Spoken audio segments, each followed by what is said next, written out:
Good morning, Minecrafters, and welcome to Season 2, Episode 11, Pay Yourself First. It's absolutely amazing, when I think about how difficult it is to take care of ourselves as adult people, and I think this is true for all of us, and I do think it's especially true for women, and especially true for women who are mothers. It just seems like generations of societal messages or something that it's not okay to take care of yourself, that taking care of ourselves is somehow selfish. Where do these messages originate from? I'm not sure I really know that answer. Obviously babies aren't born into this world, looking forward to being burned out as adults, and that's just obviously not how it goes, right? And especially in our good old US of A, I think for men and women, it's ingrained in us, that it's a good thing to run ourselves into the ground. We have come into this thing where it's all about being human doings instead of human beings.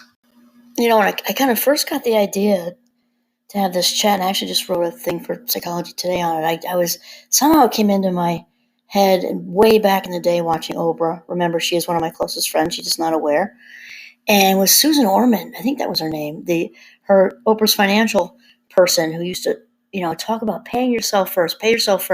And the idea was, when you got your paycheck, no matter what your bills were, to carve out a certain amount of money and pay yourself first, no matter how small that was. And so that's what came into my head, was that this phrase of paying yourself first is something, a phrase we've heard kind of roll out of the mouths of financial advisors or financial coaches, if you will. And it just kind of came to me, we should really be having a conversation about this, especially during the Rona. Because here's the other thing that came to me too, is it seems like when the world closed back in March, we took off sprinting because I think we collectively thought, or if you were even thinking at all, I'm not sure, but instinctively felt that the panic situation, the Rona, would be over. We just thought it would be like a sprint. So everybody kind of ran out of the gate, grabbing toilet paper, managing this massive, overwhelming stress with kids home virtually and us home virtually, or being furloughed or separated from partners, or wanting to find a partner but can't because you're not allowed to, leave your house, and all this, whatever all that is, right? And we thought we were sprinting, or we didn't think to not sprint, right? So anybody who's been on a track team or watched track meets or whatever, typically the sprinters are not, they're a whole different group than the long distance runners. They don't usually do both. They might do a mid-distance, either one of them, but they don't usually do both. So the sprinters kind of know they're doing a 100-yard dash, right? They come out of the gate, and the coaches will say that you didn't do it if you have an ounce of juice left. Those coaches wanted you to have nothing left the very millisecond you cross the finish line, because you're supposed to give it your all, everything you've got, and charge that finish line. And then, of course, with the long distance crew, they know they're setting out for the 3,000 or whatever, and they have a whole different takeoff out of the gate, right? The sprinters have those little devices. I'm not sure what you call them, but they get down on their almost on their knees, sort of, with hands out in front. They're on their fingertips even, to kind of propel and get the best, fastest jump start out of that gate. Whereas the long distance runners run the 3,000, and certainly if you're running a marathon, the gun goes off and they just kind of, it looks like they're being nonchalant. They kind of just take off. It's a whole different start to the race, if you've ever seen that. So I'm thinking of, the Ronavirus, as my kids like to call it. Here we were down on our knees, on our fingertips, ready to blow out of that gate the minute the world closed. Yet here we are still. And since we started out sprinting, we obviously did not pace ourselves. When the gun went off, we didn't kind of just start rolling in this, run forever kind of slower pace. We came out, with a bang. And now we are collectively exhausted. So it's kind of like, or it's not like, it is, those of us, again, start out sprinting, now we're out of juice, a lot of us, and we're in this pandemic fatigue, for lack of a better way to say, because it's not just tired. I think we passed exhausted a while ago too, So now it's this chronic fatigue where a lot of us are walking around like, zombies in the twilight or something. And we've lost track of self-care and taking care of ourselves. And I think this is true even for those of us who thought we were somewhat good at self-care. We've kind of gotten there, might be doing a little yoga, might be doing this, might be doing that, eating healthily. And it just, with this overwhelming, stress and actually trauma that it is, right? Even those of us who are like on a good track have kind of just lost it. So basically the Rona virus has really kind of thrown a wrench in our motivation. I mean, for a lot of us, again, even those of us who are on a kind of a good track, it's just kind of worn us down, where it's gotten hard even to get dressed in the morning, especially if you're working virtually, for what? People are only seeing me, from the waist up, and there are all kinds of very funny memes about that, obviously. Not everybody clothed in the southern states and things like that.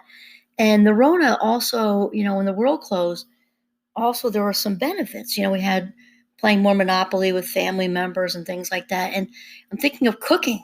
All of a sudden we had time, baking cookies. Some of us got very creative, including myself. I made a Caribbean rum cake I've never done in my life. It took 2 days to make this cake. Like 2 days to make this cake, and it was expensive. We don't usually have rum in the house. I had to buy 3 kinds of rum, and we had a little gathering we kind of did like a little Jamaican theme in our house because our daughter was supposed to go away abroad and then didn't. And so we kind of tried to bring that home and create that atmosphere for a small, it was just us, obviously, so very small, and did the cooking and just tried to do something fun and being creative when we were all stuck in quarantine. And that rum cake, I have to tell you, I will blow my own horn here, which I don't usually do, but wow, was that good. Definitely not a good idea to get in a car and drive after having a piece, but it was very good. And so the point is, we really branched out, many of us, with the cooking thing and in all other ways to be creative. And now, and including myself, after those, the wonderful creative thing and our young adult children helping and just tasting and trying all these. I made jerk chicken that night, actually. It's just fabulous. And I had not made jerk chicken before. I had definitely not made a 2-day rum cake before. And it was just cool and fun and festive and all that stuff at a time which, had we could have allowed it to be miserable, and we didn't, and we ran with it. And those are memories we'll have forever. And now, because of this sprinting out of the gate thing, because that was during our sprint, right? Now we've kind of realized we're running a marathon. It's like some joker moved the finish line back after we did give up. We gave up all of our juice, gave our best college try or even our best high school try, right? And now it's like, what the heck? Some clown's moving the finish line back. And now it's kind of like we've slowed all that creativity down, and thinking cooking wise, a lot of us went from creative back to being in a what I would say is a cooking rut. So many of us have kind of landed right back in, doing what's quick and easy because we are just out of juice, man. We're out of juice. And then, others of us, got on maybe a really good workout routine. It may have been you're already into working out and you kind of amped it up a little bit, or you weren't doing any working out, which is even in some ways more impressive, right? And got the momentum going, and maybe you're doing some yoga. Man, those 15-minute ones on on websites, maybe walking around with a Fitbit and, getting it going on. And now, it's gotten tough. And the reason is, again, sprinters out of juice running a marathon. Some of us, I have to say, if you think you're hearing goats, just interrupting myself here, you are, because I came out on the back deck. It's November and it feels like the end of August or September or something. It's absolutely beautiful. So anyway, moving forward here, think of the workout thing, the Fitbits, and maybe even if you got really intense, working on your core, and maybe even bought an exercise ball and all of that. And now, when that motivation is maybe decreased due to, just mental and physical fatigue, there's that residual feeling of what I call workout failure. And I equate it to kind of, it's like Diet Pepsi, that aftertaste that just trails after the beverage, right? It's just that residual feeling of just failing. What happened to me? I was doing so well, and I just don't have the juice. I don't want to do it anymore. And it gets easier and easier once we miss a workout, miss a day, miss a few days, and we miss a week. Then all of a sudden, it's not part of our habitual routine anymore. And that has us, feeling kind of lousy about ourselves, especially if we have the time and we're home. And having the time also is an issue, right? Because that has us feeling even worse. And if we've gotten really good at being efficient with our time, practicing really good time management, being home and working virtually, or being home and furloughed, or either way, 1 minute blends into the next, one half an hour blends into an hour, blends into more hours. And before we know it, our valuable life minutes were kind of just, we didn't make the best use of them. Let's put it that way. And then, it's definitely been a challenge with, the simple pleasures, because that is obviously a very healthy thing to do, to just embrace the seemingly small things really have gotten us through. And I think many of us during the quarantine got a little better at that, scaling it down and just appreciating, small things. So here, things like going to restaurants safely, that's ripped away from us, right? Even just inexpensive stuff, or even going out for just an afternoon, kind of little treat, right? We can't do that anymore, at least not safely in the US, because it's just all closed down. And even if you do manage to kind of go out and grab takeout, the simple pleasure thing that's so wonderful and attracts us to it is that it's easy and just, seemingly just completely lacking any stress, like picking wildflowers or something, right? Obviously, that's gone. It's November. And the restaurant thing, even if we can make it to some place with outside seating, or we've made it, with takeout, it's still the whole drill with the masks, and make sure you stand on the X's waiting in line behind people who are also wearing masks. And the whole atmosphere of trying to do that simple pleasure still has an element of stress to it. And then there's the movies, pre-Rona, that was one of the best simple pleasures ever, relatively inexpensive. You could go with a partner and kids and it didn't kill the wallet, and you got to kind of have that wonderful element of escapism to just disappear into a movie. And now that simple pleasure is gone too, unless you're okay with, paying $12 for, Shrek or Jaws or something like that. And it's been a lot. And so, one of the big points here is that some of us with the Rona and the quarantine got good, a little bit better, let's say a little bit better at, or maybe even good at taking care of ourselves, embracing the simple pleasures, and expanding our cooking repertoire, and maybe expanding our movie repertoire. And now it's gotten increasingly harder to take care of ourselves. Not, we've got on the inside, it's gotten tougher with motivation because we're tired. We're past tired. We talked about it. Fatigued. We're fatigued. And externally wise, no matter how much we try, much of the world is still closed, or at least at the very least restricted, right? Restricted. And, even as I'm sitting out here in northern Vermont, usually, or, often we have snow on the ground by now, and it's this phenomenal weather. We've had it for about a week. It's just great for anything, running, walking, sitting outside with friends. It's just been phenomenal.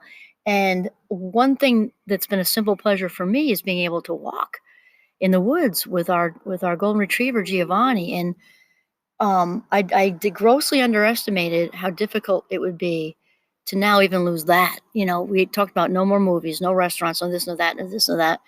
And now the walks that I did with him basically every day, unless it was like really raining, not even drizzly. I'd still go if it was drizzly, but it was really raining.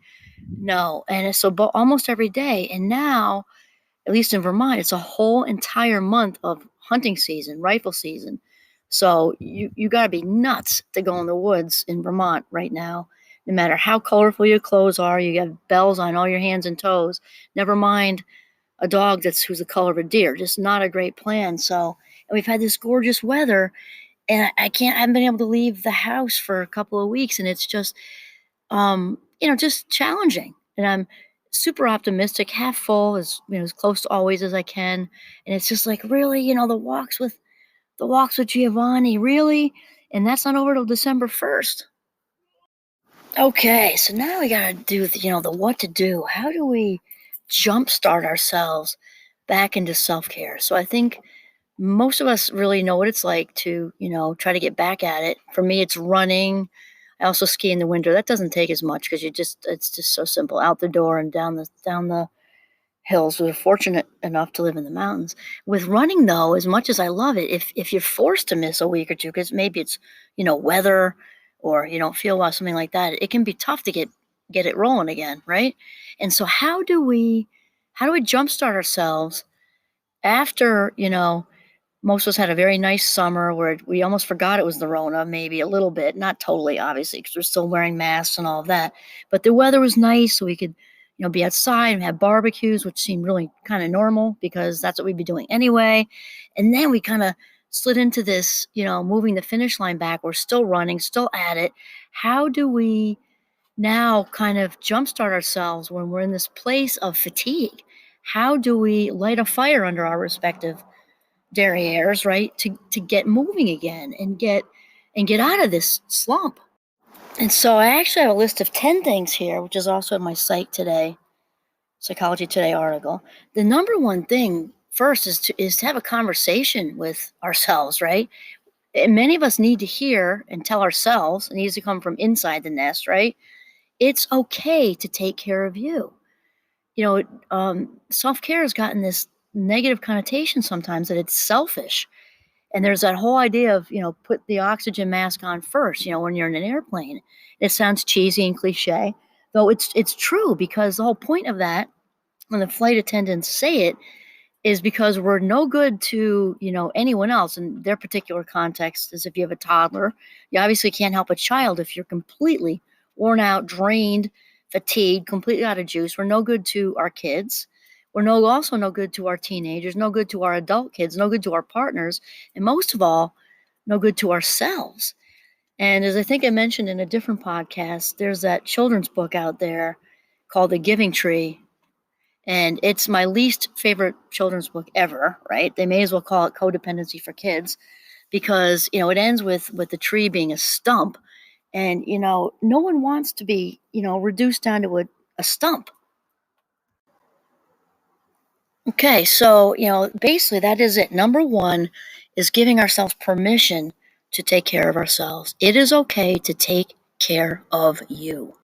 So number two is realize what a yes hangover is and learn to say no. No is a good word. Small word with big power. The second thing, this cracked me up. I actually read this in a magazine called Real Simple, and it's a special edition. It's called The Power of Less. And one of the articles in there talks about the yes hangover, right? So when we're just saying yes, yes, yes to everybody in our lives, yes, yes, yes, and how important that small word no is, right? So they said, realize what a yes hangover is. I love that. I think probably most of us have experienced a yes hangover. And part of taking care of ourselves is being okay with setting boundaries and saying no to certain things. And this also brings along with it on what we talked about in an earlier podcast, which is to hack away at the inessentials every day. Stuff you can just not do that isn't ultra important. Just go for it. Just let it go. And number three is learn to manage your time. This saves and rescues our valuable, valuable life minutes. So by, practicing really efficient time management, we save more time for later, for leisure stuff, for doing what makes our heart sing. And like I tell my kids, our life minutes, there is nothing more valuable, obviously. So spend these as if they were cash. And number four is do like Ben Franklin and wake up early, right? That whole thing about, um, you know, getting up early makes a person healthy, wealthy, and wise, right? I can't tell you. I actually did it this morning with getting up. Although the last one podcast I did, I got up at 4:00 a.m. It was 4:10 or something. I was just ready to get up. I don't require a ton of sleep, and I went to bed early, so I was just ready to roll. I hit the ground running, and got up, and wow! First of all, the sunrise was absolutely spectacular, very, very spiritual. The whole house was asleep, so I had this fabulous, very rejuvenating, quiet time. I had this solitude, and it was just amazing. And I was able to get last week's podcast just rolled out of me because I had zero distractions. And then by the time it's 8:00, without exaggeration, I had half of a quote unquote work day put in. And I hesitate to call it work because I was, totally enjoying myself. But I got it all done, by 8 a.m. And so, and then I kind of finished up some other things I had to do and had a big, segment of the day in the middle to then, take a little breather because I'd already gotten it all done. What a great feeling. Number 5 is declutter your home. And, regardless of where you're at with this, it can feel like Mount Everest, right? So it's important to break it into little anthills and start with just one corner. If you can't start with a room, start with one corner and feng shui it. A lot of people don't realize that clutter outside of us causes clutter inside of us. There's no question. And I myself, especially with my ADHD, I am highly sensitive to clutter. And I'm no neat freak, actually. There's a difference between, deep cleaning, sweeping, mopping, cleaning behind refrigerators and stuff. That's definitely not something I'm a stickler with. Clutter, though, makes me nuts. Stuff just thrown over chairs, and it clutters up my head. I'm very sensitive to it. And even without the ADHD, the neurotypicals of the world, anyone, this is true for anybody, maybe just be on a lesser level. So start at one corner, feel how good, or a closet or something, and then just feel how good it looks to just create this empty space.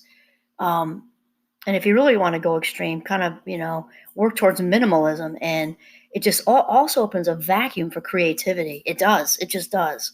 And that's kind of a demonstrated thing. That's just not my opinion. We know that for sure, that solitude in a very inviting environment with few things to distract us opens the door for creativity to roll in.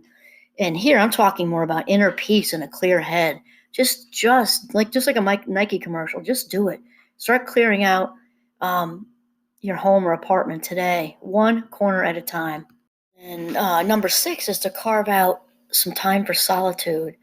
And especially I'm thinking of, moms, dads, moms and moms, dads and dads, whomever, with small kids at home during the Rona, and they're, in school 2 days a week, or they're not in school at all, or whatever. They're saying, what, are you kidding me?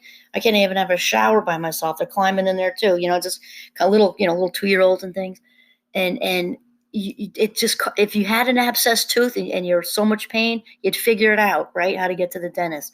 So sometimes it takes carving out time, scheduling it like a dentist appointment or a haircut, and just carve out that time, because we know that wherever you land on the introvert extrovert spectrum, all of us need a little bit of solitude. And though certainly the introverts have had an easier time doing the quarantine thing, I'm not saying easy, but easier.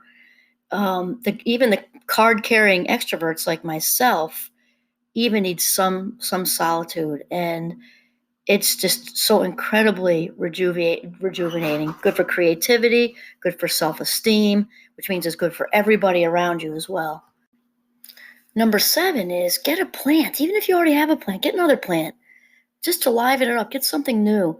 And it's this one. My husband would definitely laugh if he heard me at this minute, because plants fear me. They run from me. And I have 10 black fingers and toes, which is why we have things in the house like palm trees and things like that, because during this winter season, it brings nature to us. And we do have plants. It's just that my husband has to take care of them because I tend to kill everything. I just do. Bring it inside. Christmas cactus is a great idea. The succulents. If you're great with plants, good for you. Bring in something that can hang there and flower and just look gorgeous, because bringing in a little bit of nature can really help through, it's getting dark early, and if you live in the northern hemisphere, it gets cold, and it really does a lot for us. It does more than we think. Never mind if it's something that's got a lovely aroma to it. And, in addition to the nature thing, which is huge all by itself, it also kind of reminds us that, spring will eventually land in the rotation again. And number 8 is spend at least 5 minutes being mindful each day. And I'm hearing John Kabat-Zinn, one of the mindfulness gurus. To me, he's the mindfulness guru. I can hear him saying, if you have to schedule it, if you're adding something to your do list, he just says, just don't do it. You're not ready, because mindfulness is not about doing. It's about being. And why I love mindfulness more than any of the meditations out there, is it just goes with you. As we've mentioned in previous podcast, it's nothing that has to be scheduled. If you're gardening, just be there, be in your head, be in your body, or bringing your garden indoors, like we said with the plants, and you're potting something to be in your bedroom or something. Just enjoy it and be in whatever it is you're doing. If you're washing the dishes, just be in that. If you're having 5-star sex with your amazing partner, be in your body for sure. Mindful, of having it made. You just cooked a feast. You climbed out of your cooking rut. Be in that feast and with your family or partner or whoever, friends, whoever you're with. Even close your eyes and taste each bite. Mindfulness is about just being in the present moment. So hopefully it's more than 5 minutes, but at least 5 minutes of, just being in your life is what we're talking about. And number 9 is buy some freshly cut flowers for yourself. It's funny because when I go into the local Hannaford's here, they kind of got used to me. They don't even put a bag. They'll ask me, do you want a flower bag? And I say, nope, just for me. And I will often put them in the bathroom because I also happen to worship my bathtub. Fortunate enough to have a nice bathtub. And, buy some freshly cut flowers and put them in someplace prominent. If you have a mantle, middle of a coffee table, something like that. And wow, just aroma, it's so good. And then tell yourself privately or out loud, as I often do. I talk to myself a lot, actually. Why? Because I'm very good company. And tell yourself that you deserve these. I bought these for me. Tell yourself you bought these for you and enjoy them. And then lastly, this is one of my favorites. Number 10 is find your power song. And I did come up with this myself, and something I share with my students in Minecraft. And it's much like Harry Potter. The song finds a person, like the wand selects the wizard. Same thing. You just have to kind of like, you have to feel it. You have to reflect. It has to just come to you. So your power song is just that inner, it just gets your spirit moving. So for me, my power song is Think by Aretha Franklin, with a very close second of Respect, and they kind of roll into each other. And I also tell you that my very sexy red Jeep out in the driveway, her name is Aretha, because I'm a big Aretha Franklin fan. Think is the best. And so when I'm talking about your power song, once you figure out what it is, discover what it is, then you need to play it. And for me, I love when I'm lucky enough to have the house to myself. I literally climb up on top of the coffee table, no joke, often scantily clad, just be in your undies, t-shirt, whatever. And I will grab a spatula or a wooden spoon or something out of the kitchen for my mic, and I will just let it go. I'm pointing and waving my arms, and I am feeling Aretha Franklin's Think. I am feeling it. And it is so cathartic. What a release. And that thing about that cliche about dance like nobody's watching, I would say the opposite. Dance like everybody's watching. You just feel it and just do it. Sing from your heart. Let it rip. And this is definitely a fabulous note to kind of end with. So I'd like to thank all of you for listening, all my Minecrafters for listening, and with a special shout out this week to South Africa. Thank you, South Africa. And on that note, this is Kimberly Quinn signing off from Northern Vermont. Have a mindful day.